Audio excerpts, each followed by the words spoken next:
Hello YouTube, this is Mr. Gibson Guy here with you. Thanks for stopping by the channel.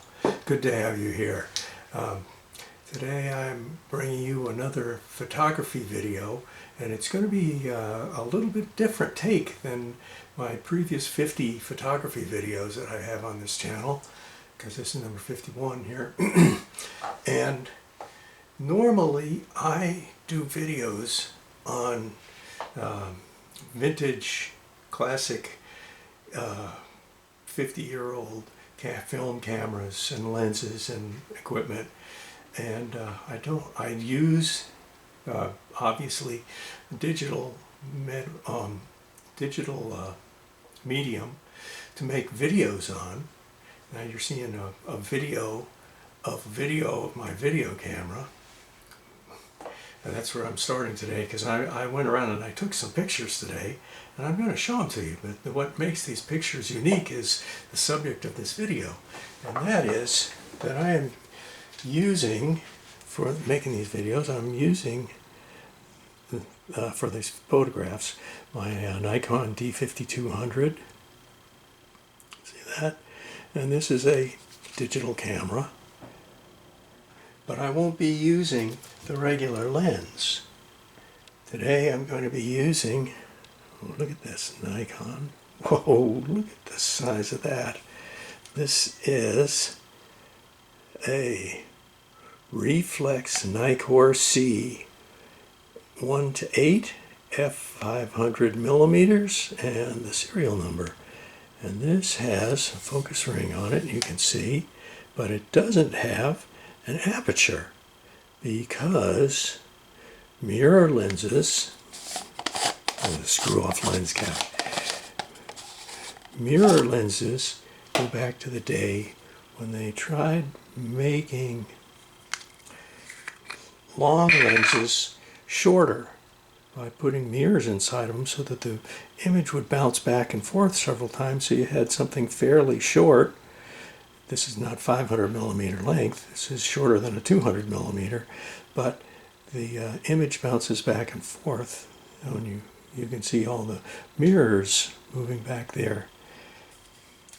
And it enables you to, they say hand hold it, but you can't really hand hold it. You could probably on a digital camera if you set the ASA real high.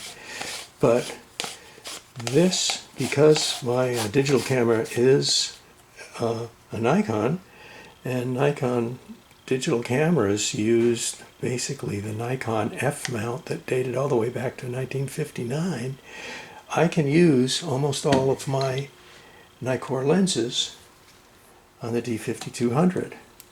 Okay, so what's the big deal? Why did you want to do that? Well, there's a lot of reasons. For one thing, I have 15 manual focus Nikkors, so I have a lot of lenses to use. But something like this, you don't see anymore, the mirror lens. And it kind of fell by the wayside, but it was a kind of a light and compact way to carry around 500 millimeters, which give you a 10 power magnification. And I'm even going to use it as a macro lens here on these pictures that I'm going to show you. But I used the manual focus Nikkor on the autofocus digital D5200, and I'm going to show you what some of these pictures look like, because some of these things, well, I can tell you for the mirror lens, what we considered a drawback back in the 70s when the mirror lens were first starting to come out, late 60s, was that they had these out-of-shape donuts that appeared in highlights in your film. Like if you took a picture of the lake and there was some reflected sunlight on it, it would come back a whole bunch of little donut-looking things, circles, that would be called bokeh. And what they did was they tried coating long lenses with all sorts of different after coatings that helped it to reflect those and not show much bokeh. And they tried to take that out And nowadays, with the very advanced lenses that they have, you can't get bokeh out of anything. And so now it's kind of become desirable. And the 500 millimeter f8 mirror lens is kind of the king of bokeh because, well, you'll see. So let's take a look here. I did several different things just around the neighborhood, my backyard and front yard and down the street, like there. And this one I was a little bit disappointed in because I wanted to get the picture, and it looks kind of like this. It's a little bit too bright there. Needed to darken a little bit, and I just did not like the interpretation of the color. This is a Dodge Challenger that was down the street from my house, and I took the picture because the morning sun was shining on it, and it was really red. It's an amazing red color, and it came out kind of this faded orange. I was not very impressed with it, but I took another picture with one of my Nikons that's loaded with Ektachrome in it, and when I get those developed, I think I'll get a much better picture of that red in the Challenger.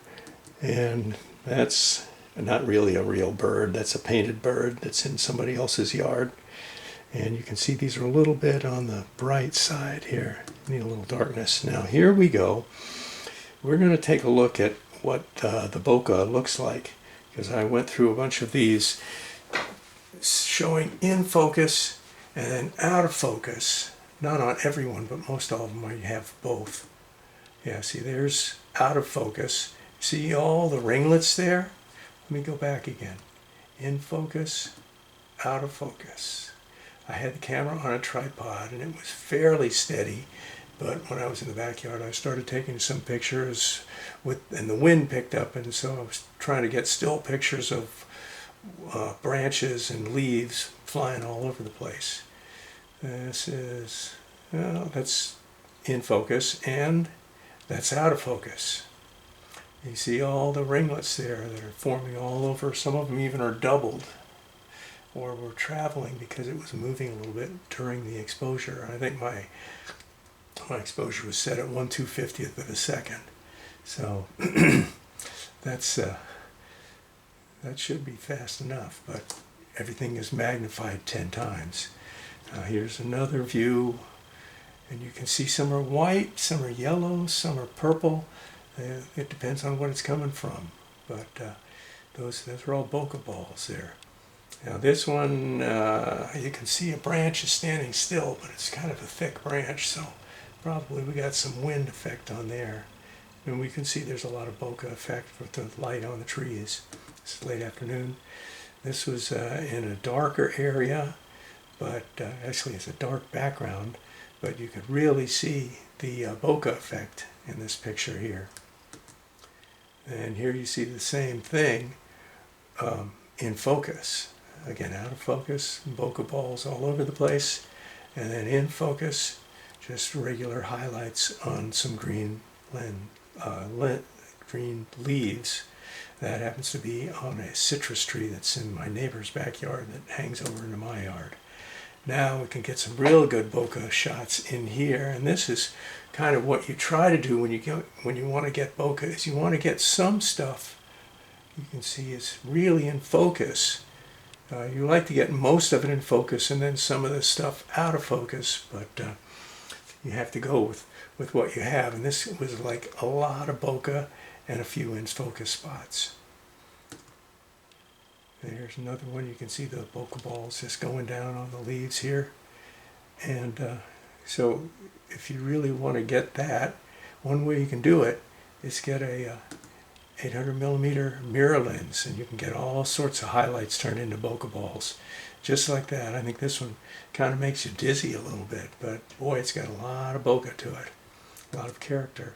Here's another almost the same thing. I think this was with the wind blowing, because you can see the balls get kind of elongated in some places. And that one is really out of focus and it's kind of hard to look at, but just going around wherever there's highlights and snapping pictures. And here's, I told you it was a citrus tree, and there's one of the fruits. It grows the most sour, bitter, lemony, something way beyond a lemon, super sour flavored citrus fruit. You can't eat them. The song Lemon Tree, this fruit is impossible to eat. This is very impossible to eat. Worthless, all right? And now you can see some in focus and some out of focus, but it wasn't out of focus enough to really get good bokeh balls in it. So they're not as big as I would like it. And there's a few of them that are showing up here, so that's nice, because you can see this part is focused there. And then here's another view of it with more out of focus, and more out of focus, and more. I think I got a couple other things in here. Oh yeah, listen, this was cool. We got a couple of these swirly, see swirls here and swirl around here. That's an unusual bokeh. I think it's a double bokeh that kind of lapsed over itself. So it makes an interesting picture. And then some of these are just like real good circles, just like that. It comes from the mirrors inside the lens. And here's some more of them, some big up close ones, and then we're seeing in focus in the background there. So this is kind of like a bokeh parade here. And this one is too. But you can see there's some movement going on here. So there was some, and this is up against the fence. So it's getting to move everything from the wind. And I think this is the last one. This is some little teeny tiny flowers that were growing right by the downspout in the backyard next to the air conditioner. And these little tiny flowers I took from about 15, 18 feet away with the camera on a tripod with the 500 millimeter lens. But these are just little tiny flowers. You barely even see them. So you can see you got quite a great amount of magnification out of this mirror lens. And it's really pretty sharp image. I don't know if you can tell because you're looking at an image of an image on your video. But from the original ones that I'm looking at here, that you're getting video of, they're pretty nice. I think that's it.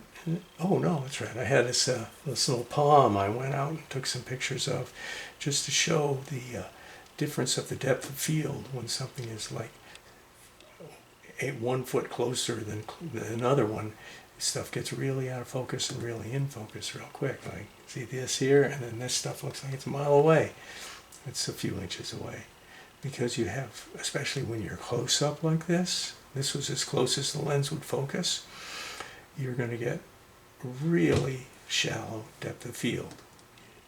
And back to the beginning. So that was my trip through this afternoon's 500 millimeter shot. We found a lot of bokeh. If you're interested in getting some bokeh balls in some of your abstract pictures, one way to do it would be with this. I just got it recently. It came on sale at the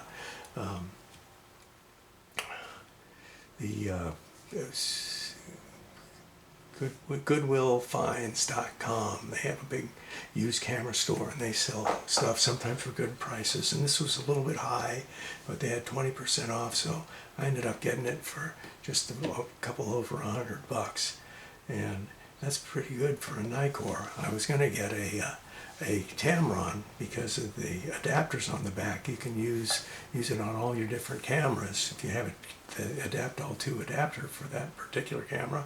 I have 4 different ones, but when I saw the Nikkor at that price, I couldn't pass it up. So I took one. I took it home, and it really took a little bit of getting used to, but it really works great on the digital camera. So we kind of mix film photography and digital photography together on this video. Thank you for visiting with me. Give me a like and subscribe. I hope you watch this video to the end and tell your friends about it. And leave me a comment. Do you have a mirror lens? Are you interested in getting bokeh? Have you been finding lenses that will do that? Are you using classic vintage lenses on modern cameras? Just let me know, and I'll be glad to hear from you and answer you back. I got the idea for this from actually a comment on another video that I made that a viewer left me yesterday, and it kind of grew into this video. So I hope you found it interesting. I like to get some of this older stuff out because a lot of it has disappeared, and modern day photographers might not even know about some of these things. So I'm kind of like bringing back information that was defunct and long forgotten. So anyway, check out my channel, and I have now 51 videos on photography, and I will see you on the next one. Mr. Gibson Guy, out of here.